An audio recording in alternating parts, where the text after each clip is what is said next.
या Maharashtra chamber of commerce and agriculture या इन्स्टिट्यूटचे आत्ताचे अध्यक्ष रवींद्र मानकावे हे सांगली जिल्ह्यातले एका खेडेगावात आहेत.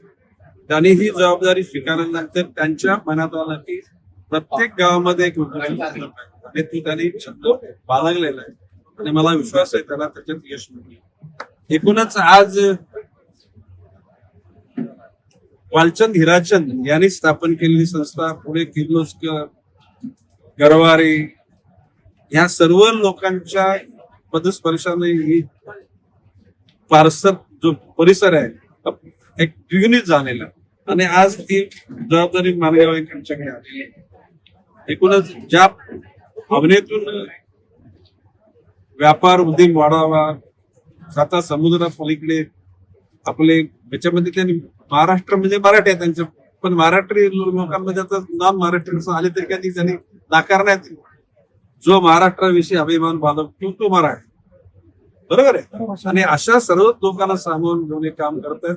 या सर्व घटकांना आम्ही नुसतं मनपूर्वक शुभेच्छा देत नाही, ते यांच्या पाठीमध्ये ताकदीने उभे राहतो. वन विभागाच्या संदर्भामध्ये आता वन विभागाने 300 कोटी झाडं लावण्याचं उद्दिष्ट आधी माननीय मुख्यमंत्र्यांच्या नेतृत्वाखाली दोन्ही उपमुख्यमंत्री आणि मी वनमंत्री आणि आणखी 4-5 एक अशी कमिटी निर्माण केलेली आहे की युद्ध पातळीवर झाडं लावण्यात आली.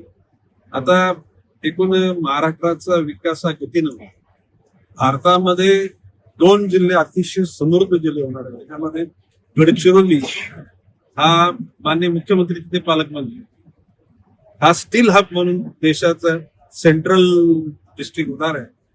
आणि त्याच्यानंतर पालघर जिल्हा ज्या ठिकाणी वाधवन सारखं पोर्ट ही एशियामधलं ज्या 2-4-5 पोर्ट त्याच्यामध्ये एक पोर्ट आहे. मुंबई आता ही आपली नवी मुंबई, तिसरी मुंबई पेण परिसरात आणि चौथी मुंबई पालघर मध्ये ते एअरपोर्ट होत. वाधवन सारखं मोठं म्हणजे सी पोर्ट होत. एकूण समृद्धी महामार्गाची देशातल्या सर्व रस्त्यांची कनेक्टिव्हिटी तिथे होणार आहे. वन विभागाच्या माध्यमातून 1000 एकर जागेमध्ये ज्याला आपण फर्निचर सेंटर, काही त्या ठिकाणी FDCM स्वतः फॉरेस्ट डिव्हिजन करेल आणि मग काही फर्निचर बनवणाऱ्या उद्योजकांना तिथे जागा दिल्या जाईल, त्याला प्रोत्साहन केलं जाईल. आणि पर्यावरणाच्या अनुषंगानं कार्बन क्रेडिट पण घेण्याचा विचार आहे. भविष्य काळामध्ये हिरवे डोंगर, सप्तरंगाची रस्ते आणि सुगंधी रस्ते अशा प्रकारचं प्रयोजन आहे. आणि त्यामध्ये until unless participation of public is not there, success will not.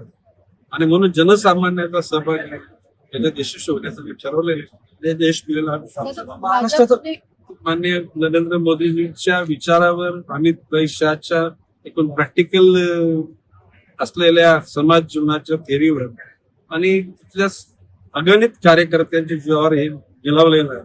निश्चितपणे सगळ्या जनतेला त्याचा आनंद होईल. महाराष्ट्र एका बाजूला विकास मी बघाशी म्हटलं होते, मोदीजींचा देशाचा जो एक प्रकारचा विकास आहे आणि देशाच्या विकासाबरोबर अन्य विकसनशील देशांना मदत करण्याची धारणा आहे. जगामध्ये शांतता नांदावी त्याची इच्छा आहे आणि भविष्य काळामध्ये हा विचार वाढत जाईल. आणि मोदीजींचे विचार देशामध्ये देशाच्या बाहेर सुद्धा अप्रिशिएट केले जातील असं विश्वास. पश्चिम बंगाल सरकार अचानक अचानक काम करणाऱ्या कार्यकर्त्यांचं आणि ध्येयानं जीवन जगण्याची शैली देणाऱ्या मोदीजींचं आणि अमित शहाचं राहुरी